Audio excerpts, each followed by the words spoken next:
এই বর্ষায় ছেলেপিলে স্কুলে আসতে পারছে না, রাস্তায় জল, স্কুলে জল, ডেলি পড়ে যাচ্ছে, ভিজি পুড়ি বইটই ভিজি বাড়ি নিয়ে যাচ্ছে, আর এই ডেলি নিয়ে যেতে হচ্ছে, খুবই তো অসুবিধা। আর এই জলের ভিতরে বাচ্চাদের অসুখ বিসুখ হচ্ছে, বাচ্চাদের শরীর খারাপ হচ্ছে, সর্দি কাশি জ্বর আসছে। এই যে জলে ছেলেপিলে সারাদিন 4টে পর্যন্ত এই জল ঘাটাঘাটি করছে, এতে বাচ্চারা অসুস্থ হয়ে যাচ্ছে, শরীর খারাপ, সর্দি কাশি জ্বর, মানে অসুখ বিসুখ লেগেই আছে।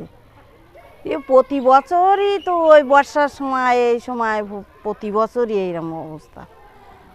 আমরা চাইছি স্কুলটা যাতে আর একটু উন্নত হোক, বাচ্চা কাচ্চা ভালোভাবে সুস্থভাবে পড়াশুনো করতে পারুক।